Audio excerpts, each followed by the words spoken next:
Bonsoir à tous et bienvenue dans Débat du cœur, votre émission du week-end où l'on parle d'amour, de vérité et d'émotions sans filtre.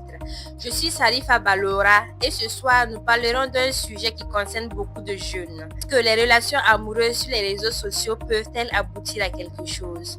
Et pour ce faire, j'ai avec moi deux invités spéciaux qui donneront leur avis et leur expérience à ce sujet. Je suis Faouzia Awanedi, étudiante en deuxième année de communication et journalisme à l'Institut supérieur de la communication et du multimédia IESCOM. Merci. Merci, moi c'est Titienbou Mustafa, étudiant en deuxième année de communication et à l'université Aubouvelle. Quelle est votre expérience ou votre vision à ce sujet? Merci pour la parole. Personnellement, je dirais que les relations sur les réseaux sociaux peuvent bel et bien aboutir au mariage. Parce que cela dépend de la communication, de l'entretien et de la vision de chaque personne face à cela. Merci. Les relations amoureuses sur le méta aboutissent au mariage si et seulement si les deux partenaires sont vrais dans leurs propos. Rencontrer, cela dépend de votre communication, de comment vous y prenez et de la manière dont vous installez la confiance.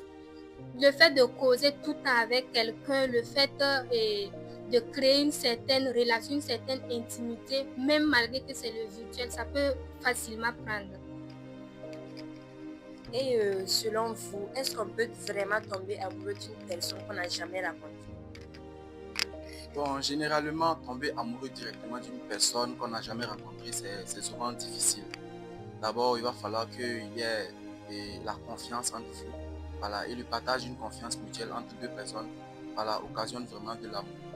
Et d'un clin d'œil, on ne peut pas tomber amoureux d'une personne qu'on n'a jamais vue en tant que telle, parce qu'on ne sait pas de quoi la personne est capable, si la personne est vraie dans ses propos, si le profil même qu'il affiche sur le réseau social est véridique et tout. Donc, c'est un peu ma version des faits.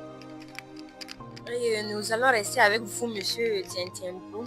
Quels sont les signes d'une relation sincère en ligne? Signes d'une relation sincère en ligne, bon, c'est juste la communication, voilà, la communication quotidienne et avoir une confiance de son partenaire, voilà, ne pas écouter les ragots qu'on te raconte en ligne ou que ce soit en amis et tout. Voilà, toujours avoir confiance de sa partenaire ou de son partenaire, voilà, c'est la meilleure des choses à faire. Et selon vous, madame Nebier, quels sont les signes d'une relation sincère en ligne? Je reviendrai sur la communication et encore la communication. Parce que dès que la communication est bien établie et elle est fluide, cela peut vraiment bien donner. Merci. Pourquoi certaines relations virtuelles échouent dès la première rencontre? Selon vous, monsieur Tientienbou. Les relations virtuelles, bon, échouent et pour de nombreuses raisons. Voilà, d'abord, il y a une manque de sincérité qui s'impose. Voilà, d'abord, généralement, on rencontre des jeunes qui n'affichent pas d'abord leur vrai profil sur le réseau. Et d'abord, ça crée déjà une manque de confiance. Et voilà, ça crée plusieurs handicaps. Voilà. Pour vous? Bon, pour moi également, je reviens sur le fait du profil. Parce que tu peux constater, et surtout les filles, elles utilisent les snaps et autres. Parfois, le snap embellit tellement la personne que lorsque tu vois la personne, tu te demandes est-ce que c'est avec cette personne vraiment je posais sur les réseaux sociaux. Et cela te met automatiquement en doute et tu commences à réfléchir si. Cela crée en même temps un manque de confiance qui va finir par ternir l'image et par la suite gâter la relation. Par exemple, prenons l'avancée de la technologie, le digital et tout. L'application WhatsApp qui permet à des jeunes, voilà, de discuter, de s'exprimer, d'exprimer leur amour et tout. Même en n'étant pas dans le même pays. Tu peux être à l'extérieur et composer avec ta partenaire. Tu peux être aussi dans le pays, mais dans des villes différentes. Et ça permet déjà une communication. Et cette communication contribue déjà à renforcer encore et encore cet amour qui est entre vous. Mais par contre, Prenons l'exemple sur TikTok par exemple, avec les micro-trottoirs et tout, les tests de fidélité, voilà, qui ont détruit plusieurs relations. Voilà, tu te lèves un jour à essayer de vouloir naviguer sur les réseaux et voilà, tu croises au moins ta conjointe, voilà, en train de voir des réalités auxquelles toi-même tu t'attendais pas et bon, ça ternit certaines images et tout, donc et bon, ça gâte plusieurs relations en fait. Voilà. Les réseaux sociaux facilitent-ils ou détruisent-ils l'amour? Bon, les réseaux sociaux favorisent d'une part l'amour et d'autre part, elles détruisent l'amour. Elles favorisent l'amour en ce sens que le fait qu'il y ait les réseaux sociaux, on peut discuter facilement et sur WhatsApp et même faire des appels vidéo. Et quand vous faites des appels vidéo, tu as l'impression que vous vous voyez, à part le toucher seulement, tout ce qu'il fait, tu peux voir. Tu sens la présence de la personne à côté de toi.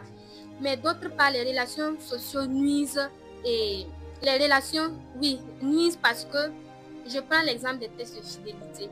Tu peux être là tranquille, tu es assis, tu n'as pas de problème et du coup, tu vois ton gars qui circule sur les réseaux sociaux, on lui fait un test de fidélité et il se permet de dire que tu t'appelles Maïmouna alors que ton nom c'est Faousia. Comment tu vas te sentir face à cela?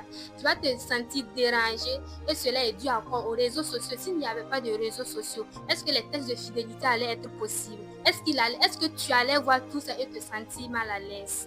Merci. Merci beaucoup pour vos différentes réponses. Et quelles précautions faut-il prendre avant de s'engager avec quelqu'un rencontré en ligne? Pour vous, monsieur Tintin. Merci. D'abord, pour s'engager avec une personne en ligne, parce qu'une relation amoureuse, c'est quelque chose de vraiment sérieuse. Voilà, donc pour s'engager, il va falloir apprendre à connaître la personne très bien avant de décider quoi que ce soit. Il ne faut pas se lever d'un coup et voilà, s'engager dans une relation, car en évoluant ici, bon, ça ne va aboutir à rien en fait. Donc, le mieux, c'est de s'informer, d'apprendre à connaître la personne avant de prendre toute décision. Voilà, je pense que c'est un peu ça. Avant de s'engager avec quelqu'un en ligne, il faut s'assurer que cette personne est bien réelle. Il faut s'assurer que tout ce que cette personne dit est bien vrai. Il faut s'assurer que cette personne ne nous manipule pas. Et puis, il faut être capable de discerner la véracité des propos de cette personne. Merci. Et si vous devriez donner un conseil à quelqu'un qui vit une relation à distance ou en ligne, ce serait quoi? Pour une personne qui vit une relation à distance ou en ligne, je dirais de ne pas s'emporter pour un lien du tout et de prioriser la communication. Parce que la communication est la clé pour toute relation qui veut vraiment aboutir. Et pour vous, monsieur Tintiambou, si vous devriez donner un conseil à une personne qui vit une relation à distance ou en ligne, ce serait quoi? Il va falloir se baser sur ces facteurs-là. D'abord, il y a l'authenticité, ensuite la communication, et je poursuis encore, et par une rencontre réelle des deux personnes, afin de mettre à l'écart le virtuel. Voilà. Et pour conclure, et la plus importante, la base même, c'est la confiance. Il faut avoir une confiance. Il faut que la confiance soit mutuelle. Voilà, pour que la relation puisse être toujours solide. Voilà, c'est un peu ça. Nous sommes à la fin de notre émission. Merci à nos invités pour leur témoignage et leur vérité partagée avec le cœur.